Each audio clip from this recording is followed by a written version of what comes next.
Iwan siyang 1.2 billion para bilhin ng lupa. Pag upo mo, inasikaso namin ng ilang buwan nung nilatag ko kay ate, wala raw pera, wala raw bibilin.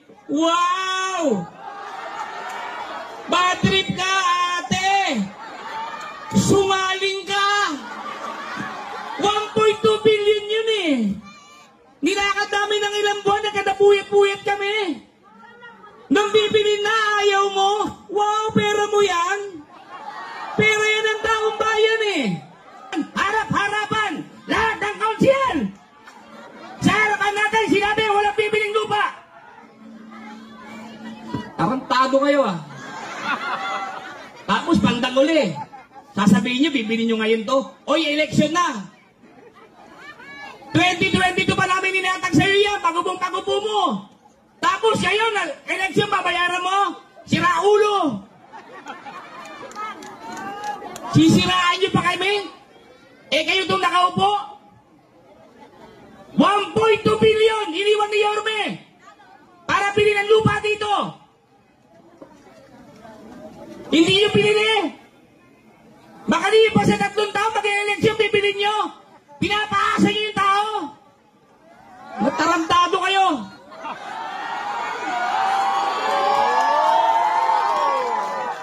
Tumawag kayo ng konsyal sa kabila, mag-aarapan kami rito. Mamatay sa amin na magsisinungaling. Na si ate, ang sabi niya, walang bibiling, wala expo. Hindi lang sa dos, sa buong Maynila. Yun ang sabi niya. Nandun kami sa Oval, lahat ng konsyal narinig yun. Malupit mo, ate! Malupit talaga si ate. Sungaling ka.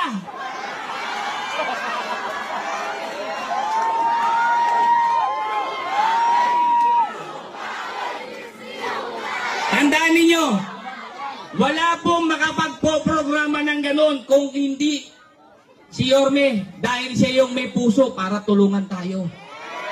Sila, wala silang puso. Yung katawan nila, atay na agad. Atay, balon-balunan na agad. Walang puso po yan. Maniwala ka, ipa-x-ray nyo. Wala kayong makikitang puso. Atay agad. Oh. Patunay lang. Yung sa barangay 158, kinag-grade nila, sila raw bumili. Sira ulo, ako naglakad nun. Panahon ni Isko binili yun. Kayo lang nag-award. Sa Pasig Lane, biniyar ni Isko Moreno. Ako nagasigaso. Urban poor ako nun eh. Kaya ako umalis sa urban poor na committee dahil niloloko yung taong bayan eh. Gagamitin niyo pa ako? Mga gago! Booking! Booking ano? Gusto ninyo, sabay-sabay na tayo mag-withdraw. Mga siraulo kayo eh. Patunayan natin sa taong bayan na naglilingkod lang tayo. Patunayan natin na hindi natin kailangan ng posisyon. Diba ulo to? Pati ako ginagawang pag-dismiss. Disqualified na raw ako. Sira ulo. Manahimik kayo. Wala na kayong kapanapanalo dahil sungaling kayo. Maraming salamat sa inyo. Magandang gabi. Manila! Bago. O nay, tay, pangatlo kong gagawin. Ibabalik ko lang yun. In fact, bago ko umalis, alam nyo ba magkano iniwan kong pera para ipamili ng lupa sa may 1.2 billion. Oh, wow. Totoo. Ang dami na biling lupa nung panahon kasi sa gampan ng pandemya. Bakit ako nagpapatayo ng bahay? Bakit ako namimili ng lupa? Alam niyo kung bakit? Squatter ako eh. Alam ko yung pakiramdam, galing ako eskwela, from Almario, uuwi ako ng mabuhay, hindi ako sigurado kung yung bahay ko nakatirik pa kasi yung lupang kinatitirikan namin, hindi amin. Saan ka nakakita? Pag may bagyo, ano yung kasabihan? Kapag may hirap ang buhay, matuto mamaluktot? Hindi. Pag bagyo, mamamaluktot ka talaga. Dahil habang tumutuloy yung bubong mo, sasapuhin ng tabo at nakaiwas ka sa tabo, may planggana sa kaliwa at may batya dito. Kaya baluktot ang tulog mo pag bumabagyo. Pagkagaraw, para kami sauna bath sa bahay. Hindi mo na kailangan ng sauna bath. That's how hard life is. That's why Nay, tay, ang pangatlo kong gagawin, yung ginawa ko na, ipabalik ko ang MBN. Minimum Basic Needs. Housing, education, healthcare, and jobs. Yung apat na yun. Bakit? May masisilungan ng utaw. Yung bata papasok sa maayos sa paralan. Yung ama't ina papasok sa trabaho. Pag yung pamilya nagkasakit, may ospital na maayos na mapupuntahan. Minimum basic needs. 9. Tay, bakit yon ang paniwala ko na makapagpapabuti sa tao sa pangmatagalan? Kasi ginawa na yan ng idol ko. May resulta na yan. Saan? Sa sinasagaan ng pandemya. Lahat tayo tamang hinala. May umuulan sa bahay. May COVID. Tama mali. Tama. Oh. Hindi.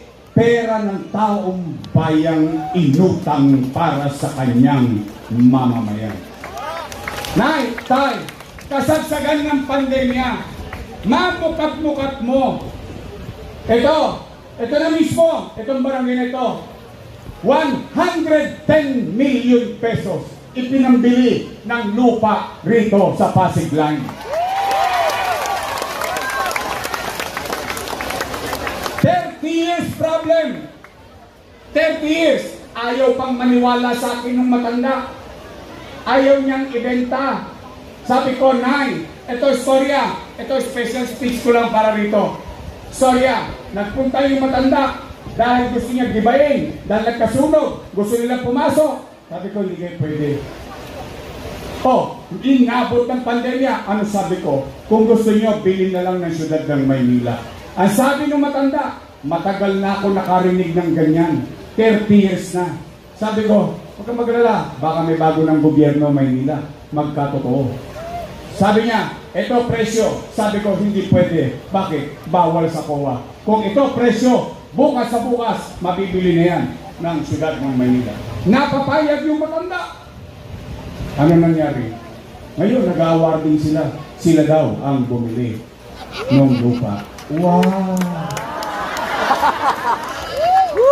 Uy, tigilan nila yan. May chemical yan.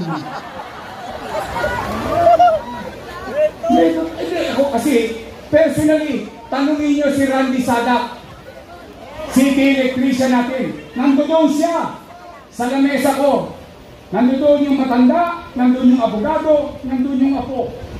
At ayaw pa niyang maniwala mababayaran siya. Bakit daw? Dahil ang gobyerno, matagal daw magbayad. Ano sabi ko? Pumirma ka lang ng kontrata na 45 days, lalandingan siya kay sa'yo. Naniwala? O, liyad ba siya? Nakaraw siya. Napakinabangan niya yung kanyang minana sa kanyang mga magulang. Ano naman ang nangyari sa mga batang Maynila? Panatag na sila.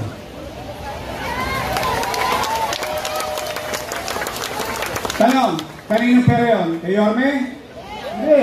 Kaninong pera yun? Pera ng tao. Saan ang galing? Kasama doon sa utang.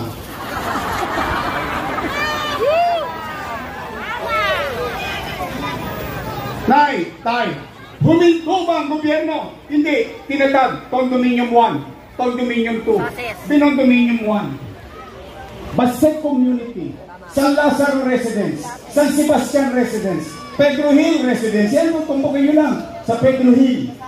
Nay, tay, nung nakaraang buwan,